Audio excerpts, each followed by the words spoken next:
This is a re-upload for Baneful Magick Part 2, The Law of Cause and Effect. The original video had been blocked worldwide by Sonar Entertainment because I used a clip from an old NBC miniseries, Merlin, starring Sam Neill. It was blocked on reasons of copyright, although I only used about a minute of it to illustrate a point. In that clip, Merlin had defeated Queen Mab simply by ignoring her and forgetting her. And he had everyone else forget her as well, even though she desperately tried to get their attention. She failed, and she faded away into nothingness. I could not find another video clip to link to, so the description will have to do. I also removed a song, Kansas Fight Fire with Fire, in the opening credits, to be on the safe side. Another reason to refrain from using Baneful Magick that I neglected to mention in the original video is that others may be practitioners of magic themselves, and you may not know what kind of wards and defenses they have set up. It's something to think about. So apart from this brief explanation and the content removed, the original video is as it was uploaded previously. Enjoy.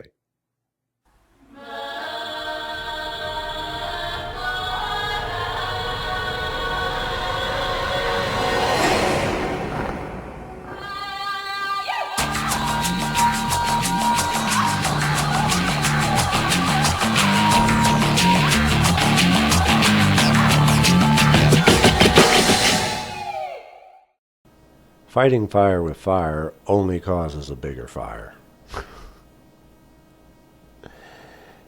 This should be obvious, but this is exactly the world's default tendency, and it's why we have so many problems.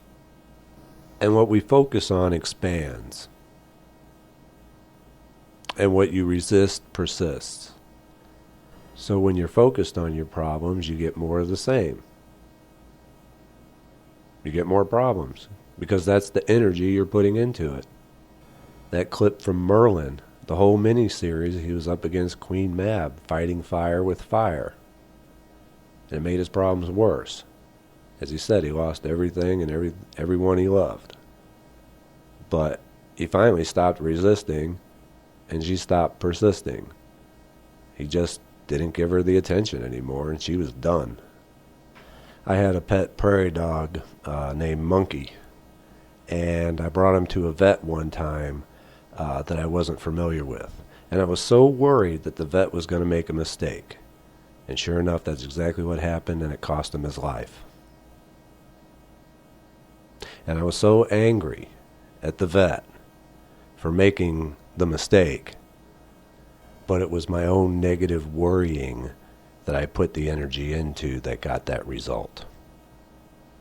See, people think that the Illuminati, the New World Order, the government, the higher-ups are the ones that cause all the problems. And they do. They are at the cause, but not in the way that you think. They just merely divert your attention and focus it where they want. And by doing so, they're using your energy to bring these things about by having you focus on them. What you focus on expands. I'm sure most of you have heard the saying, do not feed the trolls, because what happens when you feed the trolls? What happens when you give them the attention that they are seeking?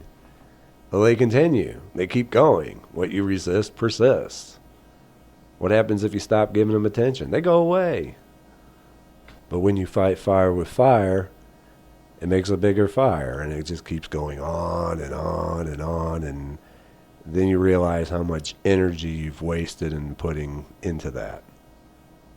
The entire circuit And cycle itself is a series of expansions and contractions. Just as the moon waxes to full and then wanes and recedes, your very heart expands and then it contracts to pump blood through your body. Well, the mind operates in the same fashion. As we said, the one side is receptive, the other side is projective. So it absorbs and then it releases. Absorbs and then releases. And this creates your reality. This is a natural function. As I said, we have a need to express ourselves. What goes in has to come out. The problem is that the conscious side, the ego, wants to project on everything and everybody, regardless of whether or not that thing or person is receptive to it. You have to listen to me because I'm right and you're wrong. And the ego always has this need to be right, which is funny because the ego is almost always wrong. The reality is that it always wants to project its own traits onto other things and turn those things into more like itself. And you see this where people will project their own characteristics and personality into their idea of God and so forth. The ego is linked to the conscious left side of the brain, the logical side, which explains why those involved in magic, especially ceremonial magicians, have overblown egos, which in turn can lead to a temptation to use baneful magic, which is the equivalent of fighting fire with fire. The irony is that once you drop the ego, after a while it becomes extremely easy to influence and steer people where you want them to go. The ego is that polarized little 5-year-old child that we talked about earlier. Now, as long as you don't call the person acting like a 5-year-old, and as long as you don't act like a 5-year-old yourself by raising your ego, then what usually happens is the person will end up deferring to your parental authority. Just last night in a forum that I moderate, I had to remind somebody of the posting rules. Of course, their ego didn't like that, and they became very aggressive and defensive, trying to attack my ego. And had that worked, well, I would have just banned them outright. And then there would have been a lot of pissed off people. Possibly. But instead, I was able to hold my ground without resorting to pettiness, and eventually they deferred to my authority. And then someone else sees that and decides to troll and provoke. Oh, dude, you were talking tough before. What happened? So, and that worked. The appeal to his ego worked, and then they started fighting. So I had to remind that guy, the new guy, the provoker, of the rules. And of course, his ego kicked in and started attacking me. And of course, I didn't fall for it. And I was able to change the polarity to where those two became like best friends and started talking for hours after that. And I was able to leave because peace had been restored to the universe, at least on that particular page, which was the desired result. Had I given in to ego, the result would have been much, much different. Perhaps quicker, perhaps easier, but not necessarily better. Which brings us to why you should not do baneful magic. Aside from the karma, which 99.999999% of you are not going to avoid. I get a lot of, well, I don't believe in karma. Well, then you probably shouldn't believe in magic either, because they operate on the same principle, that what you put out there is going to be returned to you, whether it's your intention to make more money or to be a dick to somebody else. It doesn't matter. But even so, that's not an excuse, and belief is not required. One shouldn't do baneful magic simply because of the law of cause and effect, which should be pretty self-explanatory. Now, most people can understand this Hermetic principle, yet they don't give it enough consideration. Because as a magician, you always want to be at the cause. See, when people make you angry, hint, hint, you're now at the effect. They're affecting you, and therefore they have power over you. You've allowed them to get power over you. You know, I read in magical forum communities all the time, I need a spell to get my boss back. He's such an asshole. Trying to fight fire with fire. Well, that's not going to make anything better except appeal to the ego, which is always wrong. You think being a bigger asshole is going to make things better? See, if you add a negative charge to a negative charge, you get a stronger negative charge. This is what has gotten the world to where it is. And it rarely ever works out for anyone, so it makes you wonder why people keep continuing to fall for the same ego trips. The ego will tell you that if you don't fight back, that you are weak. You have to fight back, otherwise you're weak. And again, the ego is wrong. Because not letting things affect you is very, very, very difficult. And if you do manage to drop your ego, become centered and grounded, you will be tested. Mark my words, you will be tested. Many years ago, I thought I was really centered and grounded and things couldn't affect me. Went out to the bar one night with some of my friends, and I wasn't even drinking that night because I was getting over a nasty sinus infection off of some antibiotics, and I didn't want to get sick again, so I wasn't even drinking that night.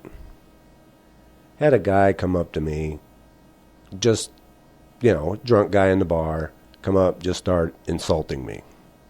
But I wasn't falling for it. I was just like, yeah, well, whatever, dude, who cares?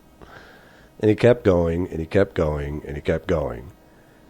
And nothing he was doing was affecting me. I just ignored him. So he switched tactics. He started insulting my friends instead, which set off my ego. Who cares about me, but I'm going to defend the honor of my friends. So it pissed me off, and I got up in his face, and I was ready to deck this guy. Once he seen that he affected me, he stopped. He just smiled and said, "Oh, sorry, dude. No hard feelings," and walked away. And it wasn't because he was afraid of me being a drunk belligerent the way he was. It was because he had completed his mission.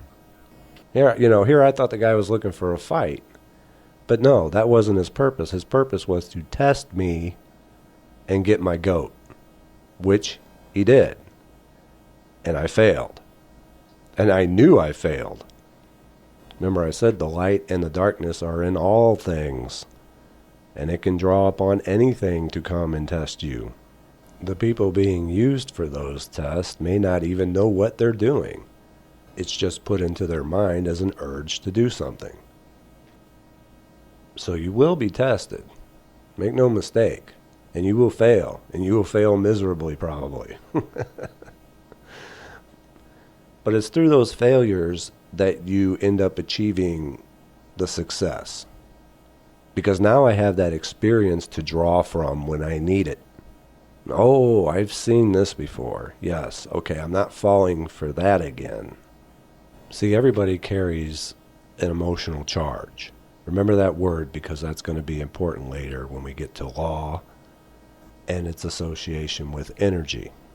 Now, you can have a positive charge and be having a great day, and here comes along a negative person who dumps on you, insults you, or does something to affect you, and now your entire day's ruined. They've now passed that negative charge onto you. At this point, the affected person will usually either go off and sulk somewhere and still let it affect them, and be angry, or they fight fire with fire and throw the negative charge back at the person who sent it to them in the first place, creating a greater negative charge. Clash of the egos. The ego always thinks it's about itself. It's very, very self-centered. I mean, the truth is, a lot of people can have a lot of things going on in their lives. I mean, they could have sick family members. They could have a whole bunch of other problems that they're focused on and creating bigger problems in their life. And they have a bad mood. They have a negative charge from other things. And this is projected onto other people, becoming grouchy and grumpy and attacking and so forth. This negative charge goes from person to person to person to person. And this is why the world is in the state it's in today. In order to turn it around, when somebody tries to pass a negative charge onto you, you turn and you put a positive charge onto them. Instead of letting them affect you, be at the cause and affect them. Now, the one little positive charge or compliment you give somebody is probably not enough to change around their entire negative attitude. Their negative charge is probably built up so strong at that point that it's not really going to do much. But every little bit helps to turn it around. This is why repetition is the key. It's got to become the rule. The golden rule. This is why Christ would say things like, turn the other cheek. See, all the old spiritual masters knew. They're way smarter than most people give them credit for. When Christ said, follow me, he didn't mean follow me as a god. He meant follow my example. Do what I do. You don't have to force your ideas and opinions and your ego onto other people. If you took care of your own business, people would come to you. They'd want to know what you're doing to be so successful. Do you think Tony Robbins or Bob Proctor has to force project their ideas and opinions on the people? People pay big, big money to come hear what they have to say. This is what is meant by being the truth, the light, and the way. I'm sure some people are going to listen to this and then want to go out and project it on the other people. You got to listen to this. No, just lead by example. And then people will take an interest in what you're doing. Start practicing this. If people started practicing this, the Illuminati, New World Order, done. Like Queen Mab, gone. Focusing on your own state instead of everything else they're trying to get you to focus on. Because it's your energy that's doing the work. So I hope that now you realize that baneful magic and malicious intent is fighting fire with fire, adding a negative charge to an already overly negatively charged world. Satisfying the ego isn't the answer, it's the problem. And I'll see you next time. Take care.